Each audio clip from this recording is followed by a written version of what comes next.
اللهم صل وسلم على سيدنا محمد وعلى ال سيدنا محمد. ازيكم يا حبايب قلب، عاملين ايه؟ يا رب تكونوا في احسن حال. احنا النهارده بقى مع بعض كده هنعمل ايه؟ العشاء السهل السريع بتاعنا. هنعمل البيض بطريقه ظريفه وحلوه كده، وكان طعم او جميل والله. جبنا الصينيه بتاعتنا او الطاسه بتاعتنا او اللحوق المتوفر عندك، وتحط فيه شويه زيت ماشي على حته سمنه بسيطه كده عشان تدي البيض بتاعنا طعم. وجبت 4 حبات طماطم قطعتهم حلقات زي ما انتوا شايفين كده. ماشي يا حبايب قلبي، وتسيبوها ايه ان هي تاخد تشويحه على الجنب دي والجنب دي دقيقه كده. هو الموضوع كله سهل وبسيط، مفيش اي افتكاسات او اي حاجه غريبه يعني. حطينا البيض بتاعنا زي ما انتوا شايفين كده. سوري معلش سامحوني، الطماطم اهو خدت تشويحه على الجنب دي وتشويحه على الجنب ده. وكنت فقشت البيض بتاعنا. دول كانوا 5 بيضات بلدي معايا، بس بملح الطماطم الاول علشان تبقى مملحه مع البيض بتاعنا. مش نحط ملح على البيض ونسيب الطماطم بتاعتنا. اهو هي كده عادت ايه مظبوطه، عادت مية مية. نحط بقى شويه ملح بفلفل دقه كده على البيض بتاعنا، اهو من نفس اللي انا ملحت بيه الطماطم بتاعتنا يا حبايب قلبي. ونحط برضو شويه فلفل اسمر علشان الزفاره وكده. دول 5 بيضات بلدي كان عندي. فقلت بقى ايه اما نعمل الحاجه السهله البسيطه ديت وطعمها لذيذ، ومش كل نوبه مثلا نعمل اللي هي الشكشوكه اللي هي الطماطم بتاعتها في الخلاط يعني. اهو ما قمت ماسكاهم كده ربهم كده، اهو زي ما انتوا شايفين بالمعلقه.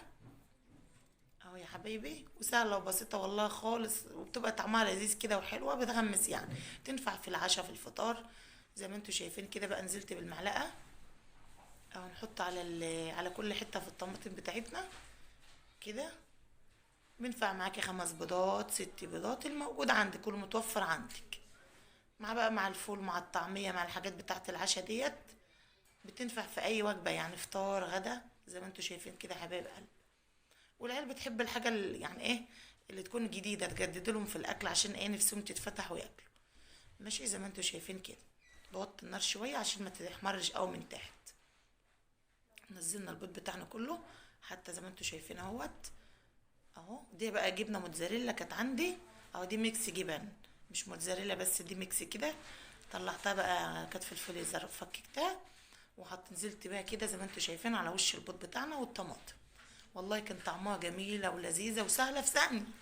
في ثانيه يعني لما تكون سخنت العيش بتاعك او حمرت البطاطس تكون عملت الطريقه دي. وممكن بقى برضو يا حبايب قلبي تحطوا رغيف عيش في تحت في الصينيه من تحت، وتحطوا الحاجات دي عليها بتبقى جميله زي البيتزا كده، وتقطعها برضو بتبقى حلوه خالص. شوفوا بوريكم بقى بتطشطش ازاي كده. والحته والله حلوه وتحفه. عندك زيتون بقى حطي، انا ما رضيتش احط زيتون برضو علشان ايه ما تروحش في حكايه تبقى البيتزا. وجبت الصينيه بتاعتنا اهي زي ما انتوا شايفين كده. غطيت عليها علشان ايه يعني تاخد لون برضو شويه كده. وفي ثانيه اهو يا حبايب قلبي طلعتها زي ما انتوا شايفين، وقلنا نقطعها مع بعض. اهو كان معايا بقى طعميه وحاجات من ديت بس باين ما اتصورتش. اه شوفوا زي البيتزا سهله والله العظيم وطعمها جميل. وتتقطع بالقطعه بتاعت البيتزا ازاي. اهو كنت عايزه اعملها مثلثات قلت مش مشكله مربعات وخلاص. وحاجه سهله وبسيطه، وحبيت اوريها لكم يا اخواتي يا حبايب قلبي. قلنا ايه اي فكره بتيجي في بالنا نعملها مع بعض. وحاجه بسيطه وسهله، ويا رب كده تكون عجبتكم.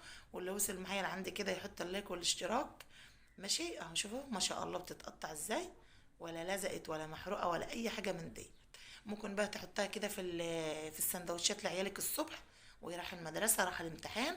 بس كده وجبه ايه مغذيه وجميله. اه زي ما انتوا شايفين كده، والطماطميه بتدي لها طعم. كنت عاوزه اطلعها كلها بس قلت ما اطلع دول معاكم بس. اه ما تنسوش اللايك والاشتراك، ومع الف سلامه حبايب قلبي اشوف وشكوا على